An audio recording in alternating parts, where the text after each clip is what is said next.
ರೇಣುಕಾಸ್ವಾಮಿ ಕೊಲೆ ಕೇಸ್ನಲ್ಲಿ ನಟ ದರ್ಶನ್ ಅಂಡ್ ಗ್ಯಾಂಗ್ ಕೋರ್ಟ್ ಮತ್ತೆ ಶಾಕ್ ಕೊಟ್ಟಿದೆ. ದರ್ಶನ್ ಪವಿತ್ರ ಸೇರಿ 13 ಮಂದಿ ಆರೋಪಿಗಳನ್ನ ಮತ್ತೆ 5 ದಿನ ಪೊಲೀಸ್ ಕಸ್ಟಡಿಗೆ ಕೊಡಲಾಗಿದೆ.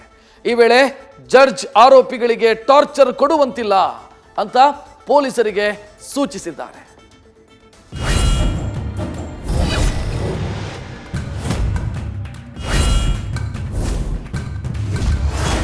ಮತ್ತೆ 5 ದಿನ ಪೊಲೀಸ್ ಕಸ್ಟಡಿ ಸೇರಿದ ದರ್ಶನ್, ಪವಿತ್ರ ಮತ್ತು ಗ್ಯಾಂಗ್.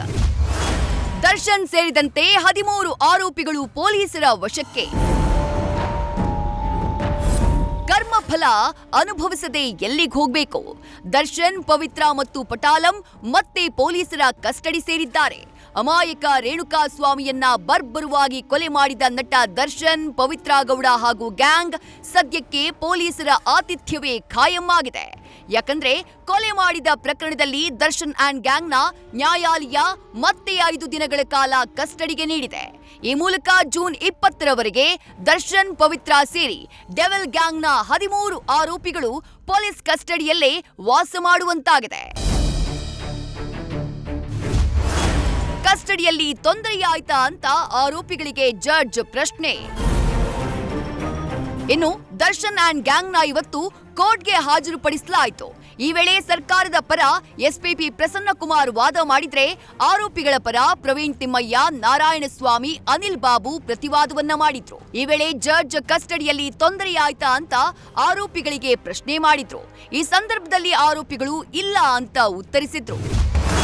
ಕೇಸ್ನಲ್ಲಿ ಅನೇಕ ಸಾಕ್ಷಿಗಳನ್ನ ಕಲೆ ಹಾಕಿದ್ದೇವೆ. ಎಲ್ಲ ಆರೋಪಿಗಳಿಂದ 10 ಫೋನ್ಗಳನ್ನ ಸೀಸ್ ಮಾಡಿದ್ದೀವಿ. ಅವುಗಳ ಡೇಟಾ ರಿಟ್ರೀವ್ಗೆ ಕಳಿಸಲಾಗಿದೆ. ಕೃತ್ಯದಲ್ಲಿ ಸಾಕ್ಷಿ ನಾಶ ಯತ್ನ ಕೂಡ ನಡೆದಿದೆ. ಮೃತದೇಹ ಡಿಸ್ಪೋಸ್ ಮಾಡೋಕೆ 30 ಲಕ್ಷಕ್ಕೆ A2 ಆರೋಪಿ ದರ್ಶನ್ ಡೀಲ್ ಕೊಟ್ಟಿದ್ದಾನೆ. ಅದರ ರಿಕವರಿ ಕೂಡ ಮಾಡಲಾಗಿದೆ. ಕೃತ್ಯದ ಸಿಡಿಯಲ್ಲಿ ತುಂಬಾ ಗಂಭೀರ ಅಂಶಗಳಿವೆ. ಆರೋಪಿ ದರ್ಶನ್ ಕೊಲೆ ಆದ್ಮೇಲೆ ಮೈಸೂರಿಗೆ ಹೋಗಿದ್ದಾನೆ. ಅಲ್ಲಿ ಘಟನೆಯ ಬಗ್ಗೆ ಇತರ ಆರೋಪಿಗಳ ಜೊತೆ ಸಂಭಾಷಣೆ ಇದೆ. ಆರೋಪಿ ಪ್ಲಾನ್ ಅಂತೆ ಕೆಲ ಆರೋಪಿಗಳು ಸರೆಂಡರ್ಗೆ ಹೋಗಿದ್ದಾರೆ. ಅದಕ್ಕೂ ಮೊದಲು ಮೈಸೂರಿಗೆ ಹೋಗಿರೋ ಮಾಹಿತಿ ಇದ್ದು ಅದರ ಬಗ್ಗೆ ಮಹಾಜರ್ ಮಾಡಬೇಕಿದೆ. ಹೀಗಾಗಿ ದರ್ಶನ್ ಹಾಗೂ ಆರೋಪಿಗಳನ್ನ ಮತ್ತಷ್ಟು ದಿನ ಕಸ್ಟಡಿಗೆ ನೀಡಬೇಕು.